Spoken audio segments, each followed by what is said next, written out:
Fadner, you make an opening? Yeah, Your Honor, I'll try to be brief. First, if I could explain why an Oregon attorney is in your court. Our law firm has for many years focused strictly on representing the direct selling companies in the direct selling industry, and that is how we happen to be involved in this particular case. Your Honor, prior to, there's only one reported case in the state of Kentucky really involving Pyramid. It actually came about before you had a Pyramid statute, but it's the granddaddy, and it's the reason that you have a Pyramid statute, and the Pyramid statutes were enacted in every state, and that was the scenario of Glenn Turner and Dare to Be Great. And that was a 1974 case. And I think that the evils or the concerns in that case are perhaps operative today in terms of examination of the statute, examination of TravelMax or any other direct selling company. And I think I would be in complete agreement with Mr.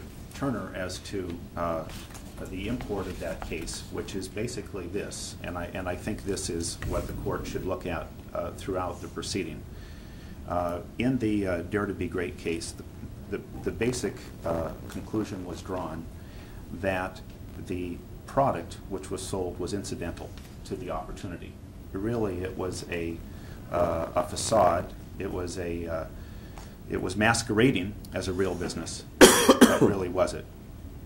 And the facts, I think, that we'll put on today, Your Honor, through our testimony, including expert testimony, as well as company exhibits, will indicate that this is a product-driven company, that the product is not incidental to the opportunity, keeping in mind that opportunity goes in partnership with product in the direct selling industry.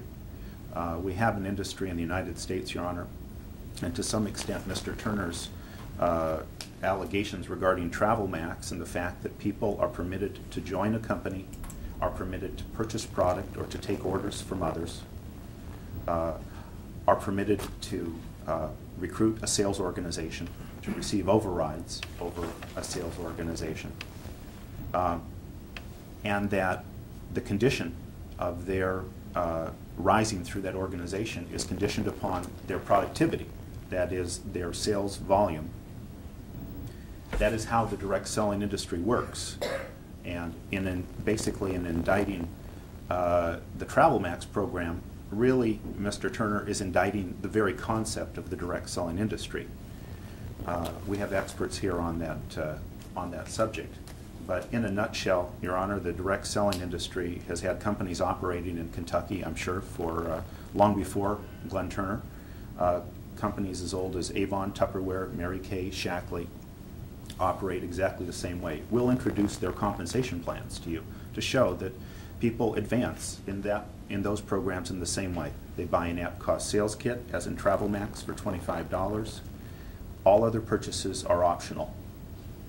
As a matter of fact, in the TravelMax program, in no less than 6 places in the distributor agreement and the policies and procedures given to every distributor, in no less than 6 places are individuals told that no product purchase is necessary, that all product purchases are optional, that the only cost to become a TravelMax distributor is the purchase of an at-cost sales kit, which is, number one, specifically exempted by the Kentucky Pyramid Statute.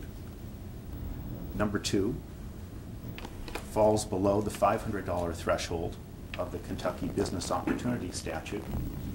And in 1994, at the behest of the direct selling industry, Kentucky, which is one of 24 states that has a business opportunity statute, amended its statute to specifically add a dual exemption in its business opportunity statutes for the required purchase of at-cost sales kits up to $500. That legislation was specifically enacted at the request of the direct selling industry for companies just like TravelMax.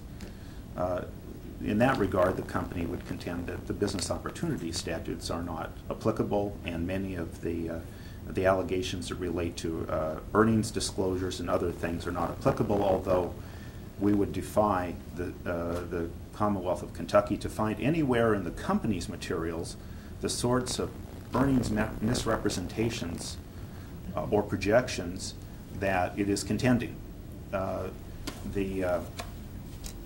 TravelMax would be the first to state that when you have, as with any company, whether it be Mary Kay, Emily, or Shackley, that has tens of thousands of distributors, that presentations in enthusiasm can get a bit out of hand. Of course, that's why companies have compliance departments, and there'll be testimony that TravelMax has a compliance department, takes serious action against these misrepresentations or over-exaggerations or unauthorized representations where those things are made. But we believe the evidence will also show, Your Honor, that rather than contact the company, find out about the company's program, find out about the extent of its sales, the Commonwealth of Kentucky did not bother to contact TravelMax at all.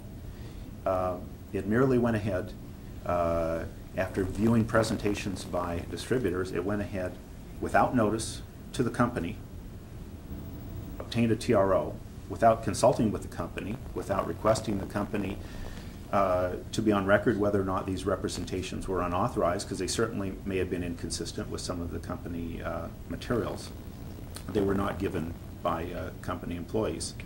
The state went ahead and obtained a TRO, and also with the presence of the press and the media, had a number of its distributors arrested on a Friday, incarcerated, middle-class citizens incarcerated over a weekend, to their great humiliation and to great press and fanfare. If you look at the Dare to Be Great case, Your Honor, which again we would agree the operative analysis is the product incidental to the opportunity, you'll notice in the Dare to Be Great case that what we had there was a company that was selling motivational tapes. Now, you would have to say that, I mean, there is a market for motivational tapes. Dale Carnegie and Zig Ziglar and Tony Robbins, they do a lot in this area. There is a big market. But the problem in that situation was individuals, it led nowhere. Individuals were basically encouraged to come to hyped up meetings and be motivated to go out and bring other people in to do the same thing, who came in and were motivated to go out and bring other people in to do the same thing. They were trained to recruit and to go back out and recruit. It led to nowhere but the purchase of more motivational cassettes.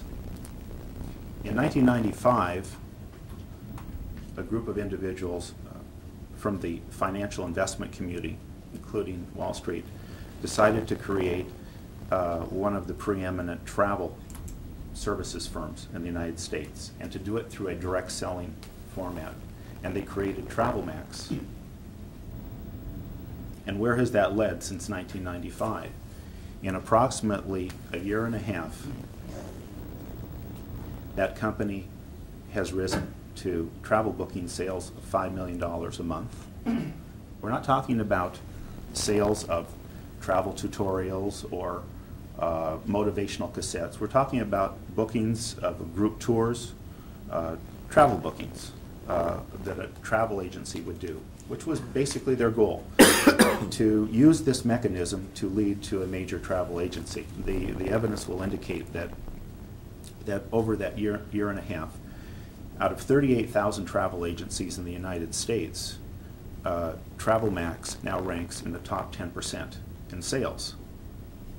It is inconceivable to me to understand how it could be said that a company which set out to be a preeminent travel agency company in the United States and travel products related company, and create a nationwide system of outside travel agents, and has found itself in the top 10% of travel agencies in the country, how it could be said that, notwithstanding the fact that an opportunity is involved in this business, that the product is merely incidental to the opportunity. And that would be basically the thrust of what we would have to say.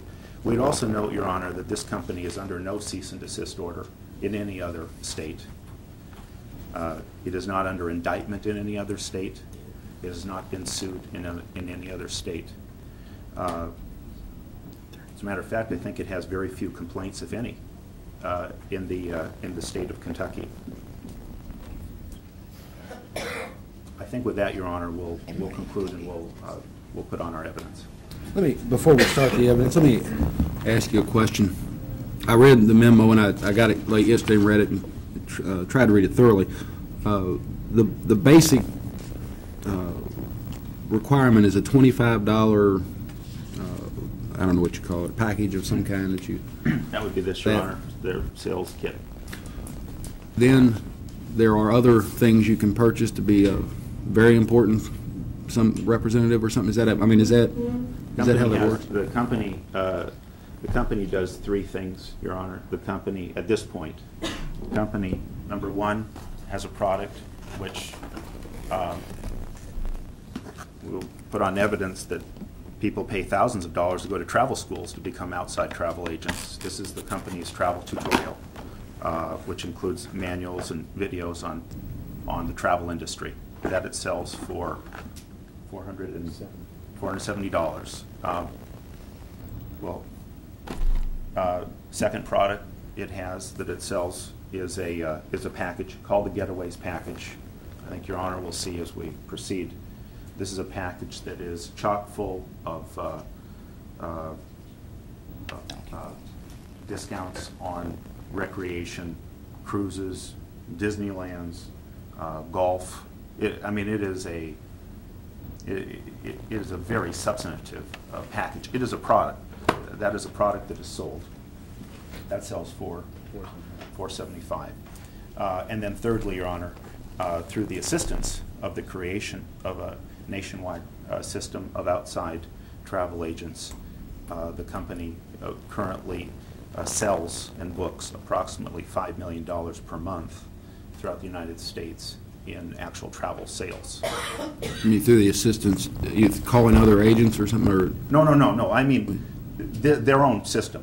They do that? Yes, that's correct. The money from these things, these items, does that go directly to the company, or are the people that recruit sell this item to the next person down, do they get a portion of those funds? These are products of the company, Your Honor, and in a direct selling company, if I sponsor you in Shackley, or Mary Kay, if you buy product at wholesale for resale, or if you take an order from somebody else, I will receive an override commission on the movement of that product. That is how the industry works. And in every one of those companies, there is only one way that an individual can progress through the company.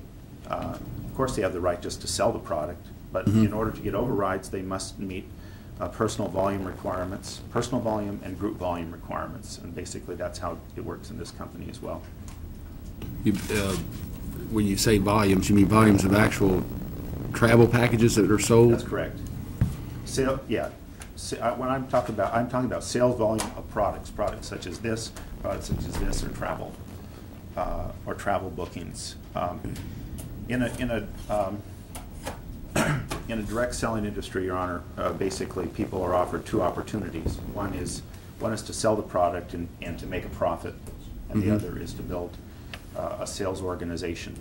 Individuals who build a sales organization are asked to fulfill two things if they are to get override or downline commissions.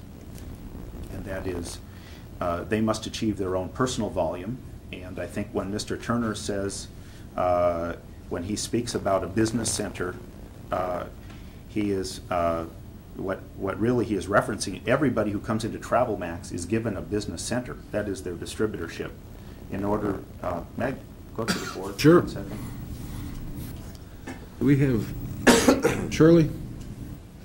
Is there a pin there? All right. Your Honor, if you were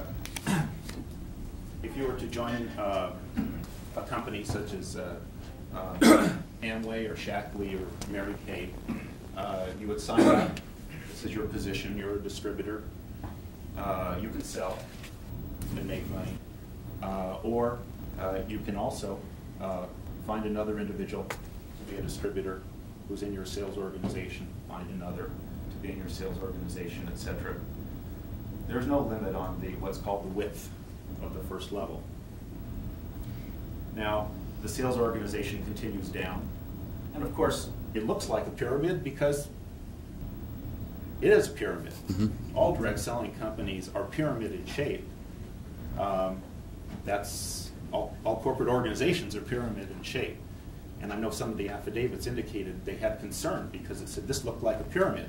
Well, it does, but pyramid in the law is different than pyramid in shape. I mean, ask Transamerica. If you are an Amway and you build this organization, you receive compensation, override commissions on the volume of this organization. Usually it's percentages going down, and you advance to the point that you get larger discounts on the purchase of product, and you get higher commissions on the downline organization. You are required in all organizations, and we'll show you the plans of them, you're required to maintain some basic monthly personal volume that is moving a wholesale product. And your group below you achieves a certain group volume, and you receive override commissions on group volume, and that's how you get paid in the direct selling industry. In the Travel Max program, it's slightly different. In the Travel Max, in Amway, you can sponsor at your first level as many wide as you want. In Travel Max, they compartmentalize it basically into legs of 2. Each one of these legs is called a business center. When you sponsor, you can only have 2 people below you in a business center. You are expected to achieve a certain PV. In Travel Max, that's, I think, $800 PV. And then your group does certain group volume. And at various volumes, you receive certain cash commission. And then if you have another business center, it would operate the same way. Certain PV, a certain group volume. In Amway, you receive generally percentages at every level. In the Travel Max program, you receive based upon the productivity of each level you receive, rather than a percentage, just a cash amount. If this group, let's say, for sake of example, if your 2 legs do $1,000, maybe you get $50. If they do $2,000, then you get $200. I just say that for sake of example. In that regard, Your Honor, the program in the direct selling industry would be referred to as volume-driven rather than level-driven, because you're paid basically on the actual volume at these levels, not a percentage of each. But other than that, the program is basically the same. The industry itself, Your Honor, testimony will be, this industry is does about $20 billion a year in sales, $18 billion a year in sales, has 7 million people in the United States doing this. 1 in every 10 households in the United States has somebody doing something like this. Generally, it is part-time auxiliary income for individuals. They generally don't quit their day jobs, and that would be true with Travel Max as well.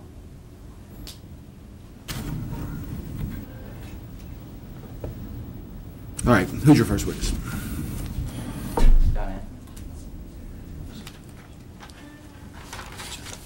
Is there a motion for separation of witnesses, by the way? Pardon? There was? No, I was asking